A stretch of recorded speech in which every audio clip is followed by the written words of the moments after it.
So Rabbi Morgan and I are going to be doing two complimentary offerings on the Ten Commandments, especially in light of recent legislation. And so we have a packet coming around that Rabbi Morgan very graciously put together. It has a bunch of the texts that I'm going to cite, but I probably won't refer to the packet specifically, but you'll have it there to look at later and remember this wonderful moment we spent together. If you don't know me, I'm Rabbi Josh Fixler from Congregation Emmanuel. So on Shavuot, we read the Ten Commandments publicly. We celebrate the giving of the Torah on Mount Sinai by reading those most famous words that Moses brought down the mountain on the stone tablets. If you close your eyes, you can picture it. And I imagine you're all picturing roughly the same thing. Two flat stones, each engraved with 5 commandments. Maybe they're being carried by Charlton Heston or by Mel Brooks dressed as Charlton Heston. It's amazing that we can all picture the same thing. And actually, the fact that so many of us picture the Cecil B. DeMille film might be the result of a shockingly successful advertising campaign, but more on that in a bit. The ubiquity of this image might give us the impression that the Ten Commandments are straightforward and simple, but that would be wrong. The more one looks into the Ten Commandments, the more complex they become. Nothing is simple. Everything is disputed from which commandments are referred to and how to count them and what even to call them. For at least the last 2,000 years, the Ten Commandments have been a battleground, and it's no less true today. Let's start with what we should call them. In Exodus 34, we read, "And Moses was on the mountain with the Eternal 40 days and 40 nights, and he ate no bread and drank no water, and he wrote down on the tablets the terms of the covenant, Aseret HaDivarim, the 10 Divarim," and we get the same term twice in Deuteronomy. The noun divar is one of the most common words in the Torah, appearing over 1,000 times, and it means word or matter or simply thing. Aseret HaDivarim does not directly translate to the 10 Commandments, so how do we get that term? The Septuagint, the Greek translation of the Torah from the 3rd century BCE, translates Aseret HaDivarim as Taus Decalogus, or the 10 words or statements. It was 2 early Christian writers of the 2nd century, Clement of Alexandria and Ptolemy, that combined these words into one, Decalogus, or the 10-statemented thing. This is still in use today in the word Decalogue. According to historians and Bible scholars Mark Fixler and Jed Wyrick, we start to see the term shift towards commandment with Philo of Alexandria, who lived in the 1st century of the Common Era. He knew the Bible primarily in Greek, not in Hebrew, and calls them the 10 statements or oracles, but also uses the terms laws or nomus and statutes, thesumus. In his epistle to the Romans, Paul uses another Greek term for laws, entole, which is the word the Septuagint uses to capture the meaning of mitzvot. In the Synoptic Gospels, Jesus also uses entole when speaking of the commandments in the Decalogue. But it's not until the 3rd century when the Christian philosopher Origen of Alexandria finally uses the phrase, the 10 Commandments, and this then becomes the preferred term for Christians. The rabbis of the Talmud take a different tact. In the Mishnah, they were still using the biblical term, Aseret HaDivarim, the 10 words, but by the time we get to the Gemara, the rabbis instead use Aseret HaDibrot, the 10 utterances. According to Brettler and Wyrick, diber instead of devar means divine word or revelation, though it may also be just another word for speech. But why change from devar to diber? Meir Gruber, professor emeritus of Bible from Ben Gurion University, theorizes that this was a polemic against the Christians who argued that the 10 Commandments were more important than all the other laws in the Torah. By using Aseret HaDibrot, the 10 utterances, the rabbis emphasized that these were statements, not commandments, and thus could not be given privileged status over the other mitzvot. Okay, so fine. There's lots of different things you can call it, but we can at least all agree that it's referring to the same basic text, right? Wrong. Many people know that there are already 2 versions of the 10, whatever we'll call them, the 10 statements, fine. Exodus 20 and Deuteronomy 5. And they're not identical. Shamor v'zachor b'dibor echad is the rabbi's attempt to reconcile the fact that Exodus says zachor, remember Shabbat, and Deuteronomy says shamor, guard or observe the Sabbath. If these commandments were so important, if they were meant to be the pinnacle of the whole Torah, you'd think at least we'd have a fixed text. But okay, so it's two slightly different versions of the same 10 ideas. We can deal with that. This is fun for the rabbis. But sure, we are sure that Aseret HaDevarim refers to those 10 things, right? Also wrong. The phrase Aseret HaDevarim does not appear in Exodus 20 in the passage we read on Shavuot. The first time we read that phrase is 14 chapters later. It comes at the end of a passage with a bunch of different laws. And some scholars have theorized that the Aseret HaDevarim might actually refer to those commandments, not the ones we usually think of as the 10. Besides a commandment against idol worship and one about Shabbat, these are entirely different. Don't make a covenant with the inhabitants of the land. Don't marry their sons and daughters. Also observe the Feast of Unleavened Bread and the Feast of Weeks. Don't forget to redeem every firstborn, and don't cook a kid in its mother's milk. And amongst them, not a single mention of coveting or adultery. Scholars call this the cultic Decalogue, but it's this passage that concludes by telling us that Moses was on the mountain 40 days and 40 nights, and he didn't eat or drink, and he wrote down on tablets the terms of the Aseret HaDevarim. The Torah doesn't have subject headings or chapter titles, so these 10 words or statements or utterings might not be the ones we think of. Some modern biblical scholars have theorized that there was a separate text with 10 short statements that got folded into the Torah's narrative, and in the process lost some of its pithiness. But no original copies of this separate text have been found, so we may never know. Okay, so let's take a breath. I know I've just told you that the 10 commandments might not be the commandments you knew, and also that they might not even be commandments, but at least we can all agree that there are definitely 10, right? Also wrong. Let's assume, for the sake of simplicity, that we're talking about Exodus 20, the famous ones, the ones you know. It's not like the commandments are numbered. The passage makes up 14 verses, and it's not clear where those 10 are supposed to divide. It starts with, I am the eternal your God, who brought you out of the land of Egypt to be your God. Is that a commandment or just preamble? Maimonides, in his influential enumeration of the 613 mitzvot, says that the Decalogue contains 14 commandments, 13 from Exodus and an additional one only from Deuteronomy. Suddenly, the 10 divine utterances is starting to sound like a pretty useful cop-out. All of this is to say that the story of the 10 commandments is far from simple. If someone tries to tell you that the 10 commandments have a plain meaning that can be grasped by even the youngest learners of all faiths, you might point out that Jews can't even agree amongst ourselves what they mean or how they are structured. And then when you start to layer on Christian understandings of the Decalogue, things get even more complicated. As I said before, it was Christian sources that first started to call Aseret HaDevarim the 10 Commandments, and that the ancient rabbis were resistant to this term. But the disagreement about meaning and purpose of these statements goes much deeper. Let us return to Philo of Alexandria, a Hellenistic Jewish writer who lived from 20 BCE to 50 CE, so right around the time of Jesus. He understood the 10 statements as subject headings under which all other mitzvot could be divided. In other words, these 10 were not of particular importance, but rather they were an organizational tool to help us keep track of the commandments. According to Professor J. Cornelius de Vos, Philo was also the first to divide the Decalogue into 2 equal parts, 5 commandments pertaining to our duties to God and 5 about our duties to each other. This reflects the themes of piety and justice, respectively, which Philo considered to be the main virtues in ancient Judaism. 4 centuries later, Christian theologian Augustine of Hippo reorganized this understanding of the Decalogue to better align with his theology. He argued that the first tablet contained only 3 commandments: not to worship other gods, not to misuse God's name, and to keep the Sabbath. And why? To reflect the Trinity. And then the other tablet had 7, which he understood to be all related to how humans treat each other. According to Professor de Vos, in the ancient world, it was also possible to adapt the 10 commandments to the needs of the time.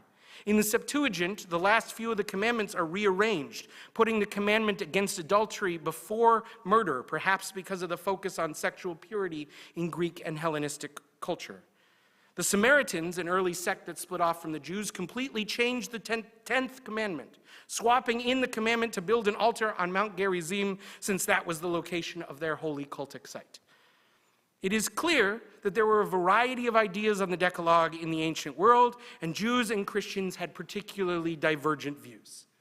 But I can hear you saying all of this is, as they say, ancient history. Surely by now we can all agree about the meaning of the Ten Commandments, right? Also wrong. The last few months, I have found myself talking frequently about SB 10, the bill that requires the Christian version of the Ten Commandments to be displayed in every public school classroom in the state. The bill, by the way, passed both chambers and is sitting on the governor's desk, and he will likely sign it. And you'll hear another perspective on what's concerning about this new law from Rabbi Morgan in a few minutes. But as I spoke about the bill, I was always careful to use the phrase the Christian version of the Ten Commandments, because today Jews and Christians read different versions of the text. Some lawmakers attempt to use the term Judeo-Christian to make this policy sound more ecumenical, but this pastes over the fact that we have different numbering systems and divergent understandings. Jews, Protestants, and Catholics all count the Ten Commandments differently. For Jews, I am the eternal your God who led you out of the land of Egypt is commandment 1. And you shall have no other gods beside me, that's commandment 2. For Protestants, you shall have no other gods is the first, and the other statement is just preamble. For Catholics, honor your father and mother is commandment 4. For Jews and Protestants, it's commandment 5. Catholics divide coveting your neighbor's wife and his goods into 2 separate commandments, while for us, it's 1. And this is not all just about different ways to count to 10. There's a theological battlefield here. The Protestants move, you shall not make a graven image, to position of prominence in position 2. And why? Perhaps as a polemic against the Catholics who fill their churches with ornate iconography. This is not just a subtle difference of religious aesthetics. In the 8th and 9th century, these differing interpretations split Christendom into a bloody war called the Christian iconoclastic controversy. Jewish Bibles usually translate lo tirtzach as you shall not murder. But the King James Version reads, thou shalt not kill. This is an important difference. Is Exodus outlawing only the premeditated taking of life, or does it include capital punishment or killing in self-defense or in a war? Based on these divergent translations, Jews and Christians might disagree. Now, I'm sure what you're wondering is, if there are all these different versions of the Ten Commandments, what made it into the bill that just passed the Texas legislature? And I am so glad you asked, because it's a wild story. It's not any of these versions. The bill's version was created in the 1950s by a little-known organization called the Fraternal Order of the Eagles, a nonprofit founded in 1898. They're still active today, and on their website they describe their mission as uniting fraternally in the spirit of liberty, truth, justice, and equality to make human life more desirable by lessening its ills and promoting peace, prosperity, gladness, and hope. What a mission. The organization has some diverse accomplishments. They founded a diabetes research center. They lobby for Social Security and against age-based discrimination. They established Mother's Day. And they've had amongst their members 4 presidents, 2 first ladies, and many Hollywood stars, including Cecil B. DeMille. In 1951, a judge in Minnesota in a court case asked a defendant if he realized he'd broken one of the 10 Commandments. The young man said, I've never heard of them. The religious community in America was appalled, but DeMille saw an opportunity. He was at the time working on a remake of his 1923 movie, an even grander retelling of the story of Exodus in the 10 Commandments. And so he turned to his brothers in the Fraternal Order of the Eagles, and they offered to place hundreds of giant granite statues of the 10 Commandments in important public spaces all over the country. The statue that currently sits outside the Texas Capitol in Austin was originally created, at least in part, as a publicity stunt for a Hollywood blockbuster. I kid you not. But the Eagles needed language for the monuments. According to historian Jenna Weissman-Joslet, who has researched this story extensively, the Eagles claim they brought together a minister, a priest, and a rabbi in Minnesota. This is not the start of a joke. Supposedly, these 3 clergymen hashed out a version of the 10 Commandments that could be acceptable to all faiths. As the Eagles tell it, they sat with 3 Bibles, a Protestant, a Catholic, and a Hebrew version, to produce a new, unobjectionable, inclusive text. Now, in the Eagles' telling of this story, the 3 religious leaders are unnamed, and no one has ever come forward claiming to be the creator of this now famous text. Did this meeting really happen? Who knows? In truth, the text is not a hybrid of 3 biblical translations, but basically a shortened version of the King James translation with Americanized spelling and some very strange changes that appear in no other versions of the Bible. Professors Mark V. Brettler and Jed Wyrick have a terrific article at thetorah.com on all of this history. Almost all the text represents Christian theology. For example, it says kill instead of murder. There appears to be only one place where the text possibly nods to the Jewish understanding, where it says, "Thou shalt not take the name of the Lord in vain." Name is strangely capitalized. In their analysis, Brettler and Wyrick could find no translation of the Bible with this odd capitalization and posit that perhaps it was a nod to the 1917 Jewish Publication Society translation, where elsewhere in the Torah, Hashem is translated as the name with a capital N, or it's a typo. The Eagles also came up with a rather ingenious solution to the counting problem. They just don't number the commandments. Their translation consists of 12 lines. I guess they were hoping no one would notice. Any Texas teachers who were hoping they could use their new state-mandated posters to at least teach kids to count to 10 are going to be sorely disappointed. We don't have time to go into all the changes here, but Brettler and Wyrick conclude this. The Eagles text is an inconsistently shortened rendition of the King James Version with a mere nod to Catholic and Lutheran tradition and perhaps a quarter nod to Judaism. Its arbitrary abridgment of 4 commandments and its preference for Exodus at the expense of Deuteronomy underscore that it cannot legitimately be considered the 10 Commandments by any historically informed reader. During his campaign for president, George W. Bush said, "I have no problem with the 10 Commandments being posted on the walls of every public place." When a reporter followed up with a question about whether he meant the Protestant, Catholic, or Jewish version of the 10 Commandments, he replied, "The standard version. Surely we can all agree as a society on a version everyone can agree to." That was a classic George Bush sentence right there.